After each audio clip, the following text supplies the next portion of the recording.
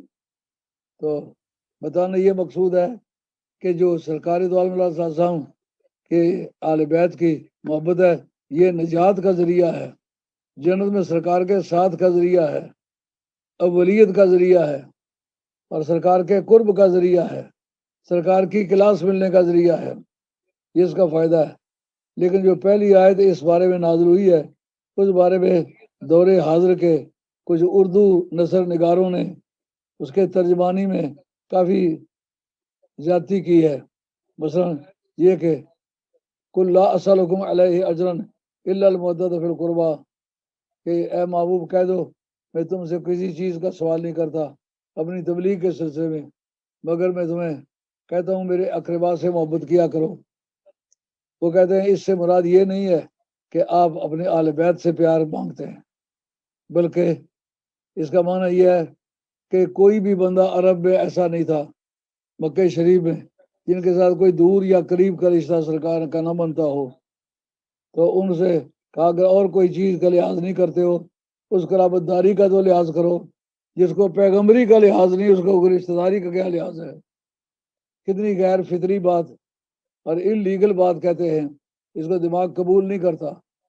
جس کو دونوں جہان کا امیر و مختار بنایا ہے اور اس کے معجزات انہوں نے اپنی آنکھوں سے دیکھے، چاند کو ٹوٹتا دیکھا ہے، سورج کو پلٹتا دیکھا ہے، پہاڑوں کو ناچتے دیکھا ہے، درختوں کو دوڑتے دیکھا ہے، جنگل کے بھیڑیوں کو ان کے گڈریے بن کے بھیڑے چراتے دیکھا ہے، گوؤں کو ان کا کلمہ پڑھتے دیکھا ہے۔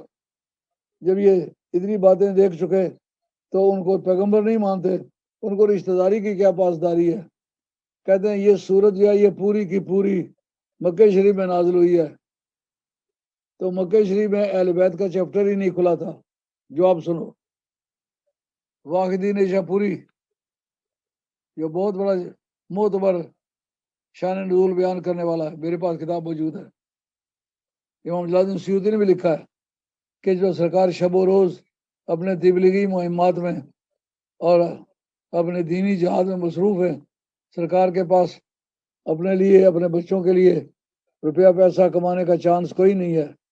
اس وقت وہ ننیال تھے نا، سرکار کے خاندان کے بھی ننیال تھے، سرکار کے ابا جی ان کے بھی ننیال وہی تھے۔ ان کے ننیال جو تھے بھائی آمنہ خاتون جس خاندان میں سے، یہ وہاں رہتے تھے قبا شریف میں۔ سرکار کے ابا جی کے جو رشتہ ننیال تھے وہ بنی نجار تھے، جس خاندان کی لڑکیوں نے سرکار کے آمد پر گیت گائے تھے۔ جیسا دولہا آئے تو دولہے کے وارثوں میں سے عورتیں گیت گاتی ہیں، اسی رسم کے مطابق انہوں نے گیتیں گائی تھیں اور بتایا تھا ہم بنی نجار کی بیٹیاں ہیں معزز قبیلے سے اور سرکار کو خوش کرنے کے لیے آئی ہیں۔ اور حدیث ہجرت مسلم شریف کے آخر میں ہے، اس میں کہ شاہد الرجال والنساء علی سطوح البیوت، اپنے مکانوں کی چھتوں پر لوگ چڑھ گئے، بچے درختوں پہ چڑھ گئے۔ کانوا یرفعون اصواتهم لسرورہم لقدوم النبی صلی اللہ علیہ وسلم، گلیوں میں دوڑتے تھے، شور مچاتے تھے، سرکار کے آمد کی خوشی میں نعرے لگاتے، یا رسول اللہ، یا حبیب اللہ۔ معلومہ یا رسول اللہ کی رسم جو ہے یہ آل مدینہ کی یادگار ہے اور یہ محبت کی پیداوار ہے۔ ان کو کسی نے نہیں بتایا تھا کہ جب وہ آئیں تو ایسا کہنا ہے۔ تو اس وقت انہوں نے سوچا کہ سرکار کا سارا وقت تو نکل جاتا ہے ادھر، سرکار کے ازواج مطہرات ہیں، سرکار کا اپنا رزق روزی کا معاملہ ہے، کھانے پینے کا معاملہ ہے، کپڑے پہننے کا معاملہ ہے، جوتے پہننے کا معاملہ ہے، رہائشی ضروریات ہیں۔ ہم ایسا کرتے ہیں کہ پیسے اکٹھے کر کے جو دونوں ننیالوں کے افراد بنتے ہیں وہ ان کی تھوڑی یا زیادہ مدد کریں اور خاصا مواد بن جائے تو سرکار کی بارگاہ میں پیش کریں۔ جب یہ پیش کی تو سرکار نے فرمایا میں تم سے یہ نہیں مانگتا، میں اپنی آل بیت کی محبت مانگتا ہوں۔ یہ واقعی شاہ پوری نے لکھا ہے، اس کو بھی آپ جھٹلا نہیں سکتے، اس لیے کہ جلال الدین سیوطی نے بھی یہ بات لکھی ہے، واقعی شاہ پوری نے بھی لکھی ہے۔ جو آل سنت والجماعت کے پاس معتبر ترین شان نزول کے بارے میں دو کتابیں وہ یہ ہیں، میرے پاس موجود ہے، دونوں دیکھی ہوئی باتیں کر رہا ہوں۔ تو اس وقت سرکار فرمایا میں تم سے یہ نہیں مانگتا، میں تم سے اپنی آل بیت کی محبت مانگتا ہوں۔ اس میرے خاندان کو جو میرا اپنا خاندان ہے، جو میری آل بیت سمجھی جاتی ہے، ان سے پیار کرو، یہ مانگتا ہوں۔ اب یہ تطبیق کیسے ہوگی؟ اس پر لکھا امام راجب مکی نے کہا 2 مرتبہ آیت نازل ہو تمہیں کیا اعتراض ہے؟ قرآن مجید میں متعدد ایسی آیات ہیں، جیسے آیت تطہیر ہے، اس کے بارے میں 2 مرتبہ نازل ہونے کی روایت موجود ہے۔ ایک روایت میں ہے نا پہلے آیت نازل ہوئی، پیچھے سرکار نے چادر ڈالی اور ان کے لیے دعا کی، اور ایک روایت میں ہے کہ سرکار نے پہلے چادر ڈالی، دعا فرمائی، اس کے بعد آیت نازل ہوئی۔ اب دونوں میں 2 مرتبہ نازل ہوئی۔ امام راجب مکی نے وہاں بھی لکھا ہے کہ 2 مرتبہ یہ آیت نازل ہوئی۔ کیوں 2 مرتبہ نازل ہوئی؟ کہ ایک تو 2 مرتبہ نازل ہونے سے فوائد یہ ہوتا ہے کہ منسوخ نہ ہو، دوسرا یہ اس کا مضمون کو اتنا ضروری ہے کہ جس کا تکرار کیا جائے، جیسا سورہ فاتحہ جو آپ نماز میں پڑھتے ہیں، اس کے مطلب کہ اختلاف ہے یہ مکی ہے یا مدنی ہے۔ اس کا جواب یہ ہے کہ یہ مکی بھی ہے اور مدنی بھی ہے، 2 مرتبہ نازل ہوئی ہے یا 2 مرتبہ سے بھی زیادہ مرتبہ نازل ہوئی ہے۔ یہ تفسیری پوائنٹ ہے، یہ یاد رکھنے چاہیے۔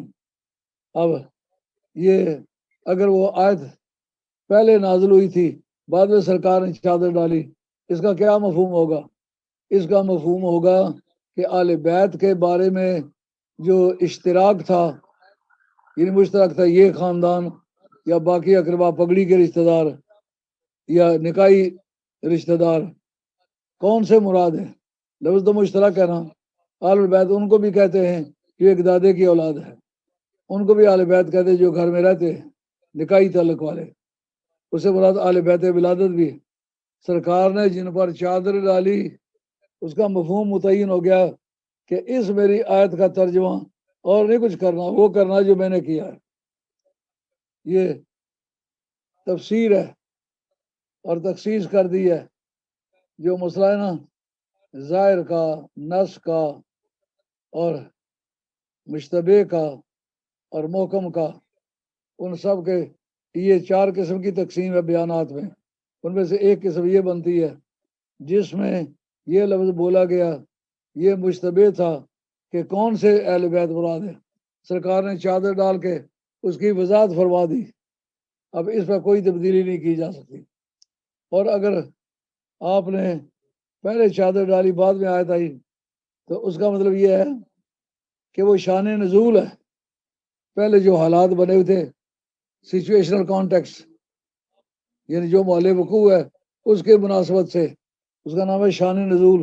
شان نزول کے بارے میں علامہ بدر الدین زرکشی نے البرہان فی علوم القرآن جلد اول صفحہ 22 پر لکھا ہے کہ اجماع امت کے ذریعے سے بھی شان نزول کو آیت کے مضمون سے خارج نہیں کیا جا سکتا۔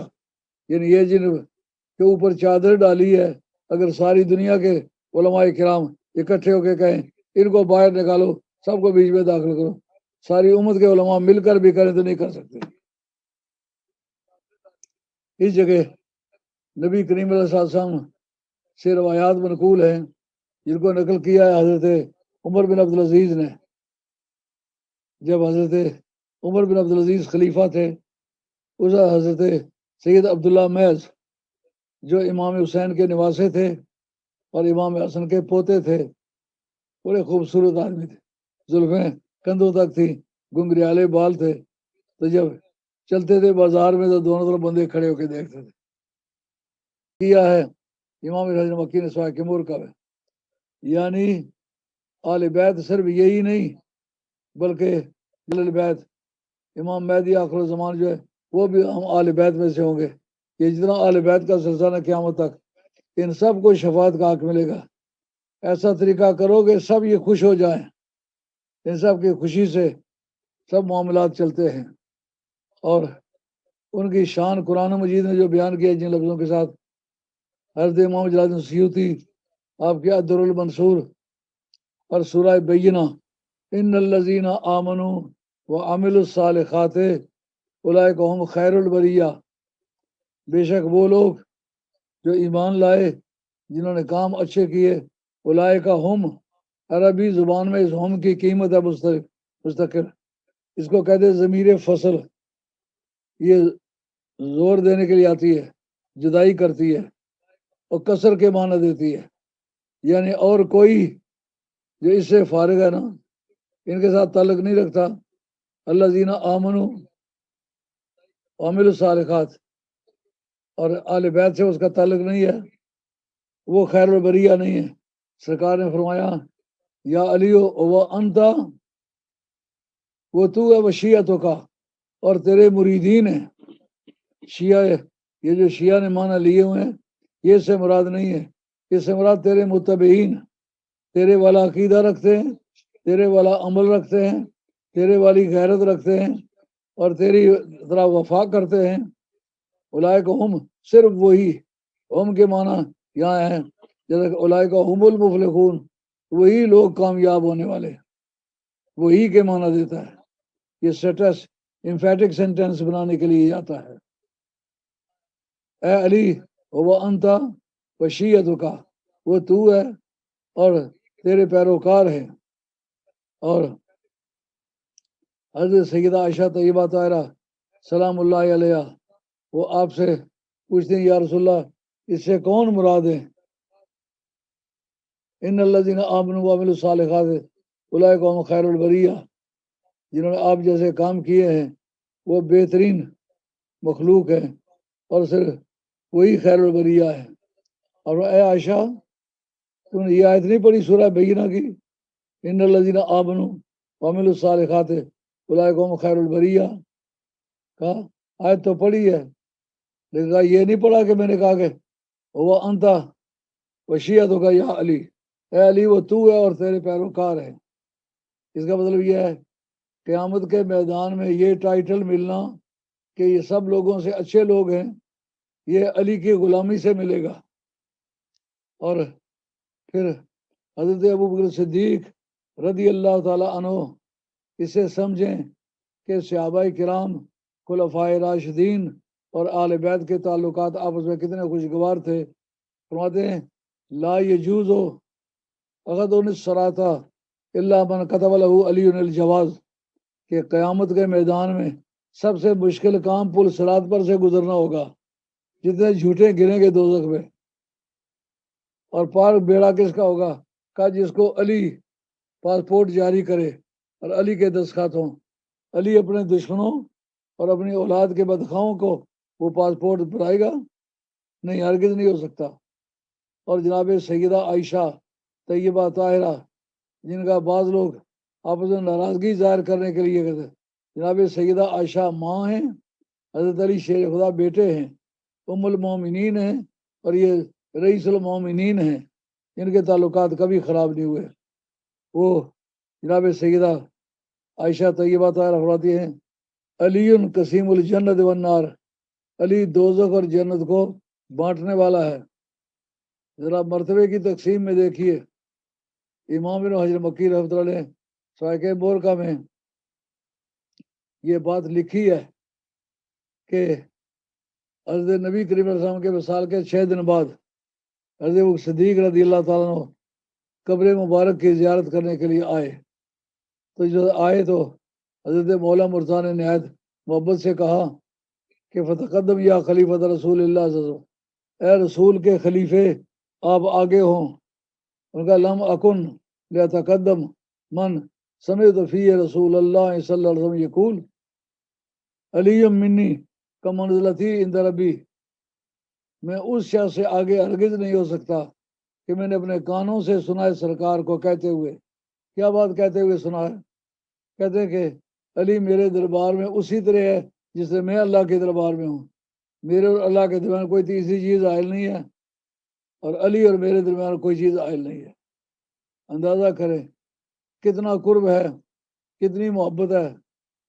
تو جو لوگ باتیں کرتے ایک طرف بیٹھ جاتے ہیں، نہیں، صحابہ صحابہ ہیں، آل بیت ہیں، خلفاء خلفاء ہیں، سب کے حقوق کو پہچانو۔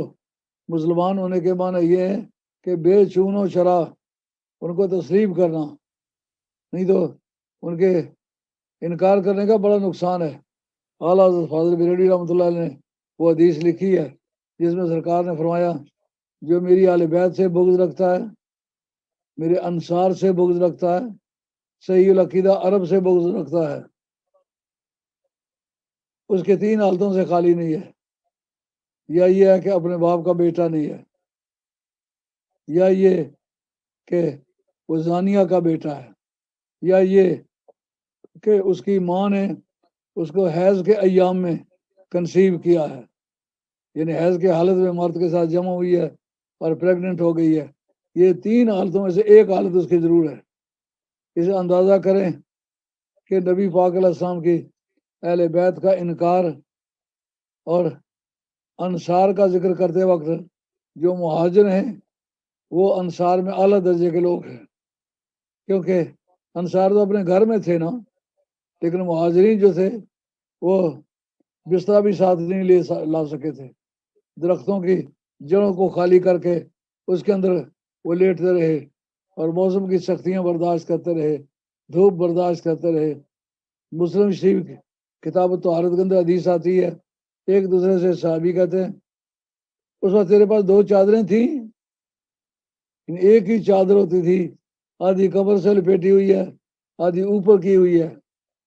تو وہاں مدینہ طیبہ میں کوئی پتھر صاف ستھرا نہیں ملتا تھا جس سے وہ استنجا کر لے۔ ایسے حالات سے مسلمان گزرے۔ ان لوگوں کی قربانیاں جو اسلام کے لیے تھیں، خواہ وہ مہاجر ہیں یا انصار ہیں، ہمارے سروں کے تاج ہیں۔ ہمیں کسی بحث و تمیز میں پڑے بغیر ان کی عظمت کو تسلیم کرنا چاہیے۔ تو یہ بات بار بار سرکار نے دہرائی ہے کہ وہ اپنے باپ کا بیٹا نہیں ہو سکتا جو ان فرائض کو محسوس نہ کرے۔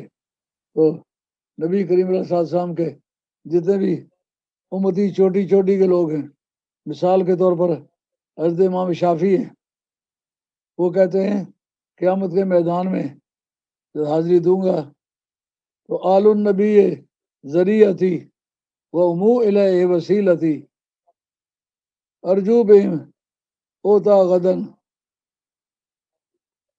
میں آل النبی ذریعتی، نبی کی جو آل ہے وہی میرا وسیلہ ہے، میرا ذریعہ ہے، وہ ہمو الیہ وسیلتی، اور وہی ہیں جو سرکار کی بارگاہ میں میرا وسیلہ بنے، اور ارجو بہم اوتا غدن یوم القیامت ودیعتی، فرماتے ہیں میں امید کرتا ہوں کہ انہی کی برکت سے میرے دانے ہاتھ میں نامہ اعمال دیا جائے گا۔ اور دیکھیں اتنا آل بیت کو کیا درجہ دیا، یہ نہیں کہا کہ میں نمازی ہوں، میں روزے دار ہوں، میں نے حج کیے ہیں، میں نے دین کے لیے بہت محنت کی ہے۔ پہلا بندہ جس نے اجماع کے لیے آیتیں تلاش کی ہیں وہ حضرت امام شافعی ہیں، اس سے پیشتر کسی سے اجماع کی آیتیں تلاش نہیں ہو سکتی، اور اس تلاش میں ایک رات میں 3 مرتبہ قرآن مجید ختم کیا، اخیر اس نتیجے پر پہنچے کہ یہ آیتیں ہیں جو اجماع کے بارے میں۔ وہ کہتے ہیں کارو طرف قلت کلا مرض و دینی ولا اعتقادی ولا کنی طولت غیر شکن خیر امام و خیر ہادی، یاد رکھو انہوں نے مجھے کہا کہ تو رافضی ہو گیا ہے، کالو تلفظ تھا، انہوں نے کہا تو رافضی ہو گیا ہے، یعنی تو آل بیت سے بہت پیار کرتا ہے۔ میں کہتا ہوں مرض و دینی ولا اعتقادی، جس کو نام ہے رافضی ہونا وہ منکر صحابہ کا نام ہے، میں دل و جان سے قربان ہوں ان پر، مجھے تم نہیں کہہ سکتے ہو مرض و دینی ولا اعتقادی، رفض نہ میرا دین ہے نہ میرا عقید ہے۔ اس کا مطلب اس طرح کے خارجی پہلے بھی گزرے ہیں جنہوں نے امام شافعی جیسے آدمی کو رافضی کہا ہے، تو آج اگر ایسے بے ایمان پیدا ہو گئے ہیں تو سمجھنا چاہیے یہ ان بے ایمانوں کے ساتھ والے ہیں۔ کہتے کالو تلفظ تھا کل تکلّہ مربز دینی ولا اعتقادی، جس وقت انہوں نے مجھے کہا کہ تو رافضی ہو گیا ہے، رافضی کے کیا معنی کہ تو صحابہ کا منکر ہو گیا ہے، کہا میں صحابہ پر دل و جان سے قربان ہوں، تمہارے کہنے سے میں منکر نہیں بنتا، میں ابو صدیق رضی اللہ تعالیٰ عمر فاروق رضی اللہ تعالیٰ عثمان غنی رضی اللہ تعالیٰ تمام صحابہ کرام کو اپنے سر کا تاج سمجھتا ہوں، لیکن ولیکن تولیت خیر شکن، لیکن ڈنکے کی چوٹ پر کہتا ہوں کہ میں نے ایک ایسے شخص کو کہ اپنا محبوب بنایا، خیرہ امام و خیرہ ہادی، سارے اماموں میں سے جو سب سے افضل امام ہے اس کو اپنا امام بنایا، یعنی علی مرتضیٰ کو بنایا، یعنی مولا مرتضیٰ کی افضلیت کا اعلان کرتے وقت ذرا نہیں ہچکچائے، انہیں پتہ ہے علی مرتضیٰ کو افضل سمجھنے سے سنیت میں فرق نہیں آتا، سنیت میں فرق آتا ہے تو ابو صدیق کی شان میں گستاخی کرنے سے، گالیاں دینے سے، ان کی شان میں اتک آمیز بات کرنے سے۔ جب میں ان کے فضائل بیان کرتا ہوں، کمالات بیان کرتا ہوں، ان کی عظمتوں کا اقرار کرتا ہوں، پھر ازداری کو اچھا سمجھے تو اس میں مذائقہ نہیں۔ شاہ عبدالعزیز صاحب محدث دہلوی نے اپنے فتاوی عزیزیہ کے اندر لکھا ہے، کہتے ہیں کہ جو حضرت علی مرتضیٰ کو سمجھتے ہیں افضل ہے، لیکن وہ شیخین کریمین کے عظمتیں بھی بیان کرتے ہیں، ان کا سیرت بھی بیان کرتے ہیں، ان کا کردار بھی بیان کرتے ہیں، ان کی تعریف کرتے ہیں، ان کو آپ نہیں کہہ سکتے وہ شیعہ ہے، وہ اہل سنت والجماعت میں سے۔ یہ فتاوی میرے پاس فتاوی عزیزیہ موجود ہے اور اس کے نشانات لگے ہوئے ہیں جو دکھا سکتا ہوں۔ میں ایسی بات نہیں کر سکتا کہ جس کا ثبوت میرے پاس موجود نہ ہو، کیونکہ میں مولوی برادری کا آدمی نہیں ہوں۔ جو مولوی برادری کے لوگ ہیں، مولوی سمجھ کے ساتھ 100 رعایت کر جاتے ہیں، سید کے ساتھ کسی مولوی کو رعایت کرتے ہوئے دیکھا نہیں۔ اس لیے میں پہلے ثبوت مہیا کرتا ہوں، نشانات لگاتا ہوں، دیکھتا ہوں اس کے مخالف اور موافق دلائل کتنے ہیں، سب کچھ چھان لیتا ہوں، تو اس کے بعد میں اسٹیج پہ بات کرتا ہوں۔ تو اب بتائیے ٹائم کتنا ہو گیا؟ اب میں آپ سے اجازت چاہتا ہوں، انشاءاللہ العزیز آئندہ بھی 12 اماموں میں سے بعض ائمہ کے بارے میں باتیں انشاءاللہ ہوں گی۔ امید ہے کہ آپ صمیم قلب سے سماعت فرمائیں گے۔ اللہ میرا اور آپ کا خاتمہ سچے دین پر کرے۔